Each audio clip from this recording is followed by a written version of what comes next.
Nah, Assalamualaikum, Om Swastiastu, Namo Buddhaya, Salam Kebajikan bagi kita semua. Perkenalkan, nama saya Muhammad Irsyad Safiro dengan NIM G00231107. Saya berasal dari kelompok SGD A09. Nah, di sini saya mau menjelaskan tentang anatomi arculatio genu, plexus brachialis, dan regiodorsum extremitas superior.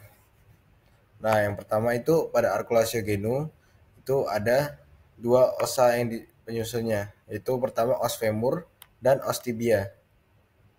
Nah, dua os ini tuh disambung oleh beberapa ligamen. Nah, yang pertama itu ligamen ACL, lalu PCL, MCL, LCL, dan patella ligamen. Yang pertama dari ACL, ACL atau anterior cruciate ligament itu letaknya di tengah dari sendi lutut. Nah, ACL ini fungsinya untuk mencegah agar tibia tidak jatuh ke depan femur dan membantu dalam gerakan rotasi dalam sendi lutut. Nah, lalu yang kedua ada PCL atau posterior cruciate ligament, letaknya di belakang dari sendi lutut dan mencegah pergeseran tibia ke belakang terhadap femur.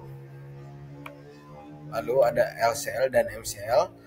Kalau MCL itu medial cruciate ligament dan LCL itu lateral cruciate ligament. Nah, yang LCL itu di sebelah lateral dan yang MCL itu di sebelah medial. Nah, fungsi kedua ligamen ini itu untuk membantu gerakan rotasi internal dan eksternal atau pergerakan sisi sendi lutut. Nah, yang terakhir ada patella ligamen. Ligamen ini menghubungkan patella atau tulang yang berada di depan lutut ini dengan tuberositas tibia dan membantu dalam gerakan ekstensi. Nah, lanjut pada otot-otot yang berperan dalam pergerakan struktur ACL. Yang pertama itu otot hamstring, lalu yang berada di sisi posterior dari femur. Lalu otot quadricep yang berada di sisi anterior dari os femur. Lalu ada otot gastrocnemius yang berada di sisi posterior dari os tibia. Nah, lalu ada tendon-tendon yang berada di sekitar lutut yang fungsinya itu mendukung stabilitas lutut atau fiksasi. Nah, yang pertama itu ada tendon quadriceps. Tendon quadriceps itu letaknya di bagian anterior dari lutut. Lalu tendon hamstring letaknya di bawah musculus hamstring. Lalu ada tendon patellar. Tendon patellar letaknya di bawah patella. Lalu lanjut ke bursa pada struktur ACL. Nah, ada dua bursanya, yaitu bursa infrapatellaris letaknya di bawah, lalu bursa suprapatellaris. Nah, yang pertama bursa infrapatellaris ini berada di bawah patella dan mengandung cairan yang membantu melumasi sendi lutut dan melindungi tulang patella dari gesekan. Lalu bursa suprapatellaris ini fungsinya itu berada di atas, ya, di atas dari ini, kalau bisa lihat ini di atas dari patella, suprapatellar bursa. Itu membungkus patella atau sendi lutut dan umumnya dibagi menjadi beberapa bursa. Nah, ada bursa suprapatellar medial yang berada di bagian medial, lalu bursa suprapatellar lateral, lalu bursa suprapatellar superior yang berada di atas. Lalu lanjut ke vaskularisasi.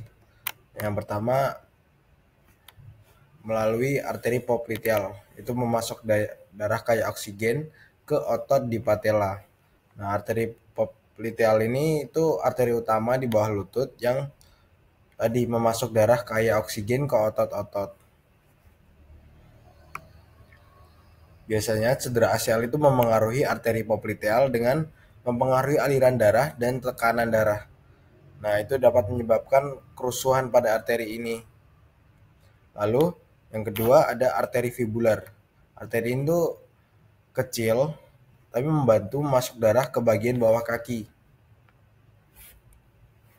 Nah, cedera ACL ini juga dapat mempengaruhi arteri fibular, itu membuat terhalang ya, menghalangi atau memengaruhi aliran darah ke arteri fibular.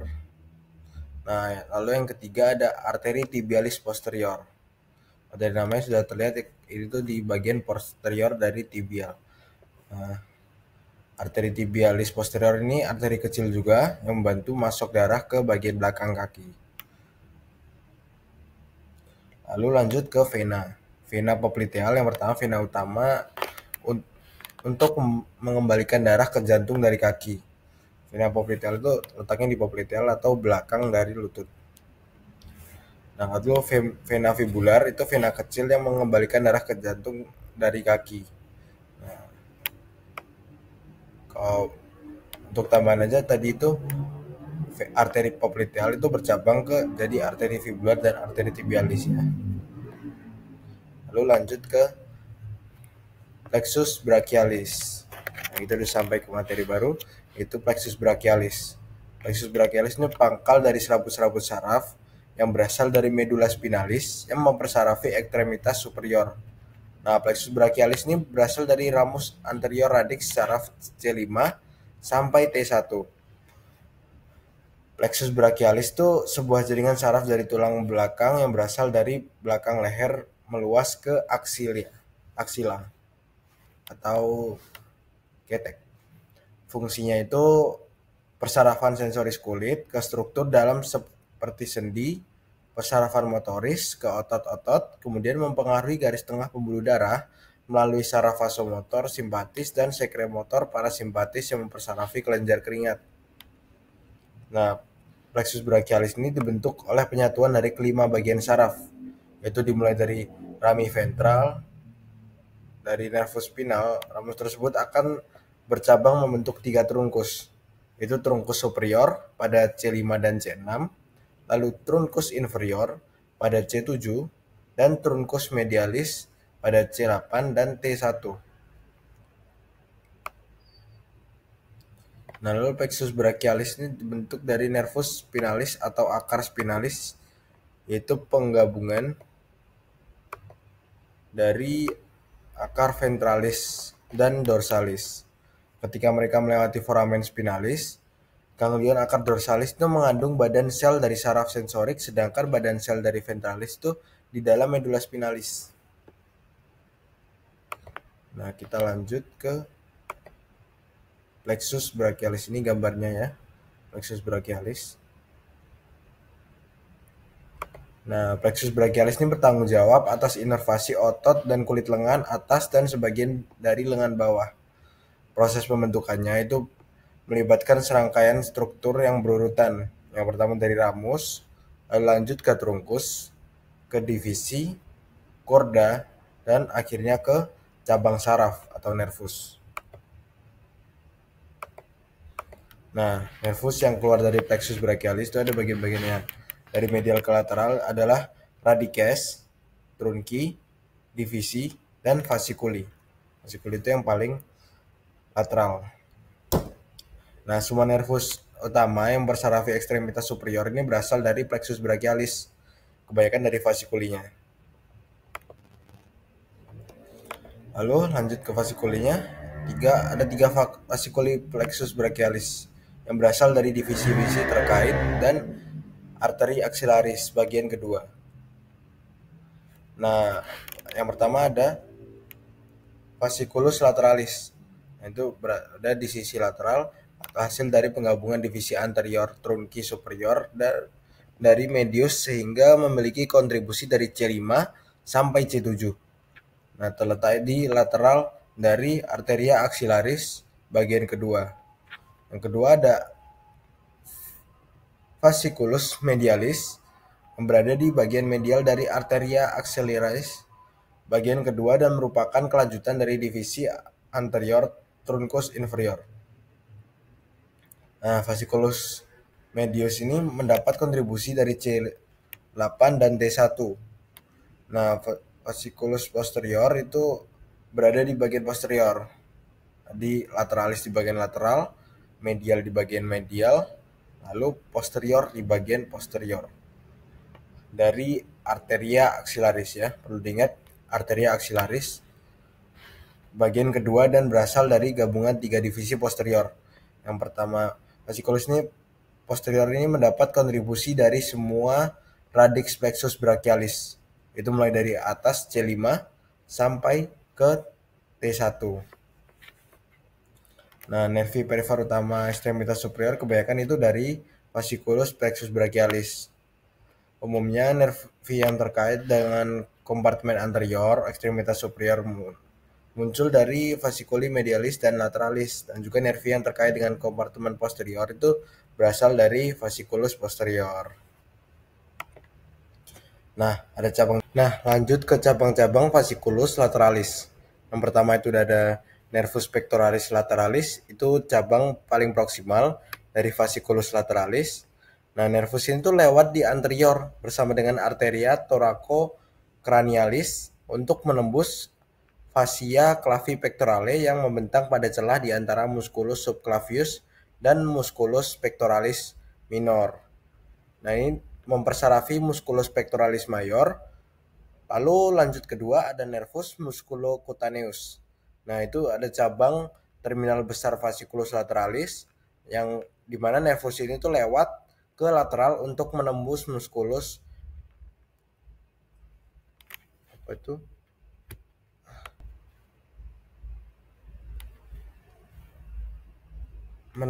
musculus euracobrachialis dan lewat di antara musculus bicep brachii dan musculus brachialis di brachium.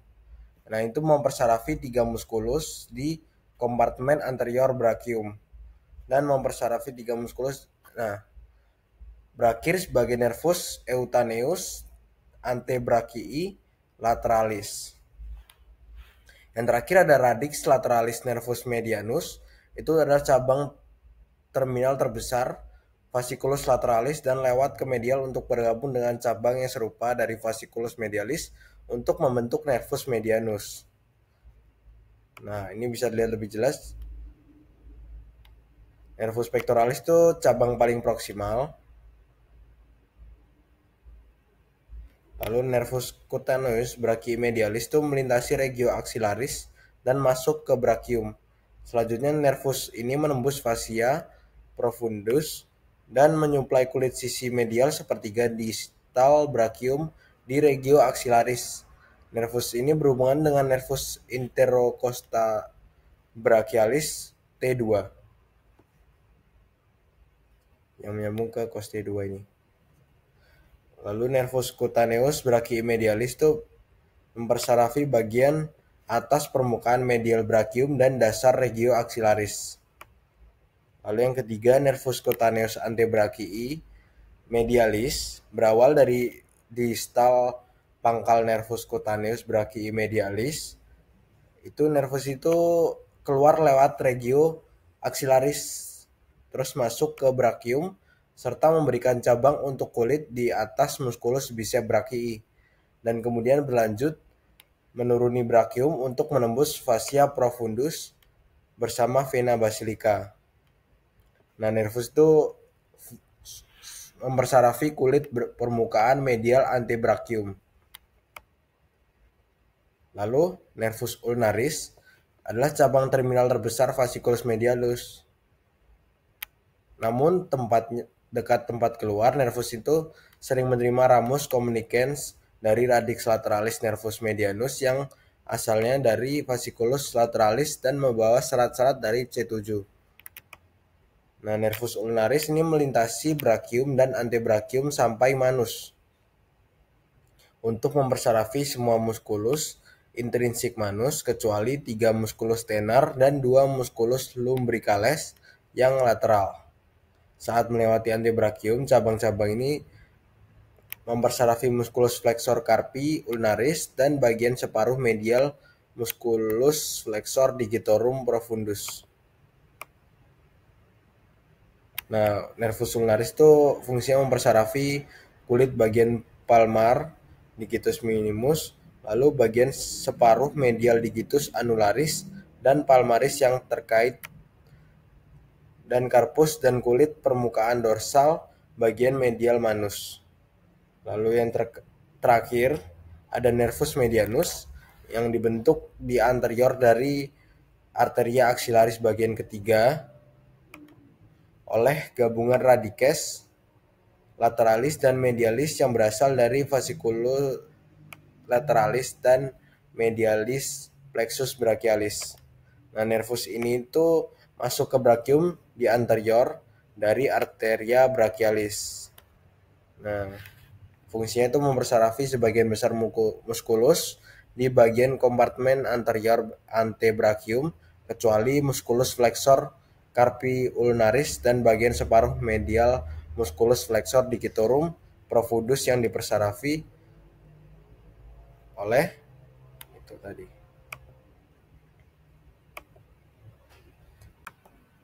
Nah, lanjut ke cabang-cabang dari fasciculus posterior.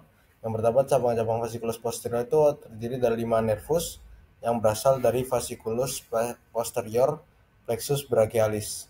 Yang pertama, nervus subscapularis superior, lalu nervus thoraco-dorsalis, lalu nervus subscapularis inferior, lalu nervus axillaris, nervus radialis. Nah, semua nervus di atas itu kecuali nervus radialis mempersarafi muskuli yang terkait dengan dinding posterior regio axillaris. Nah, nervus subscapularis superior, nervus thoraco-dorsalis, dan nervus subscapularis inferior itu secara berturut-turut berasal dari fasciculus posterior dan melintas langsung ke dalam muskuli yang terkait dengan dinding posterior regio axillaris. Nah, di mana nervus ini tuh mempersarafi musculus latissimus dorsi. Nah, nervus subscapularis inferior berada di inferior sepanjang dinding posterior regio axillaris dan mempersarafi musculus subscapularis dan musculus teres major. Nah, di mana nervus axillaris itu yang berasal dari nervus fasciculus posterior melintas ke inferior dan lateral sepanjang dinding posterior untuk keluar dari regio axillaris melalui spatium quadrangularis. Nah, nervus ini tuh melintas ke posterior di sekitar kolum chirurgicum humeri dan mempersarafi musculus deltoideus dan musculus teres minor. Nervus radialis adalah cabang terminal terbesar fasciculus posterior, di mana nervus radialis itu keluar dari regio axillaris dan masuk ke kompartemen posterior brachium dengan melewati interval triangularis di antara inferior musculus teres major, caput longum, musculus triceps brachii, dan corpus humeri. Nah, nervus radialis ini bercabang-cabang, mempersarafi semua muskulus di kompartemen posterior brachium dan antebrachium. Lalu ada nervi yang keluar dari plexus brachialis, menginervasi berbagai otot di lengan berdasarkan fungsi motoriknya. Yang pertama ada otot flexor, itu bisa brachii dan brachialis yang berperan dalam fleksi lengan. Lalu otot extensor, yaitu triceps brachii, membantu dalam ekstensi lengan. Lalu otot pronator, itu otot pronator teres dan pronator quadratus yang membantu dalam pronasi pergelangan tangan. Lalu otot supinator, yaitu otot yang terletak di lengan dan membantu dalam gerakan supinasi. Nah, lalu ada otot abduktor dan otot aduktor yang merupakan otot deltoid dan fungsinya adalah mengangkat lengan dari sisi tubuh, dan otot pectoralis major yang membawa lengan kembali ke dalam tubuh. Nah, lalu ada otot penggerak jari, yaitu otot extensor digitorum dan flexor, dan digitorum superficialis yang membantu dalam gerakan jari. Nah, lalu ada otot stabilisator, yaitu untuk fiksasi, yaitu otot-otot rotator cuff seperti supraspinatus, infraspinatus, teres minor, dan subscapularis yang membantu menjaga stabilitas tubuh. Nah, lalu kita lanjut ke regiodorsum. Ini gambarnya. Nah, regiodorsum ini ada beberapa muskulus. Yang pertama adalah musculus trapezius yang diorigi oleh Rencia occipitalis externa dan processus spinosus vertebrae VC7 dan semua VT. Lalu insersionya itu clavicula acromion, spina scapulae, dan fungsinya adalah rotasi dan abduksi scapulae dan fleksi brachium. Lalu diinervasi oleh nervus accessorius. Lalu yang kedua ada musculus latissimus dorsi yang origonya adalah processus spinosus vertebrae 7-12, spina iliaca dan coste bagian bawah. Lalu insersinya adalah sulcus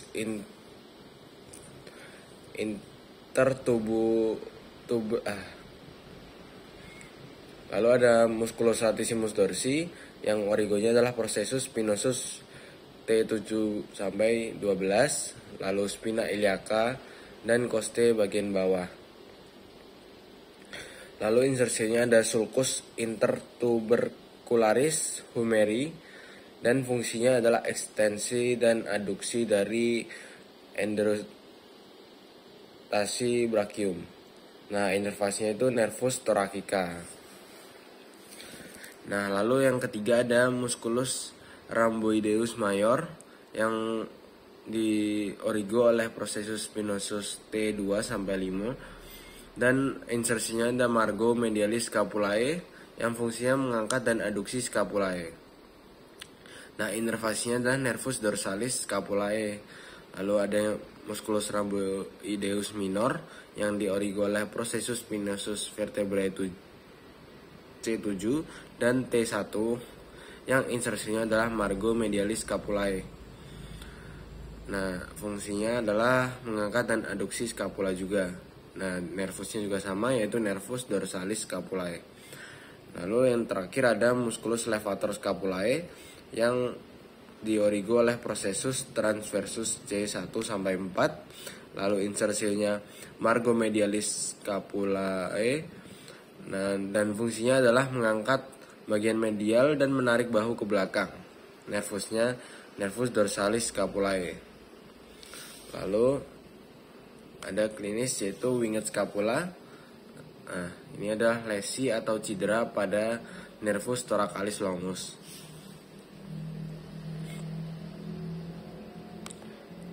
Nah, di winged scapula ini kondisi di mana scapula itu tampak menonjol dari bagian belakang pada bagian medial atau dalam beberapa kasus tuh dalam lateral.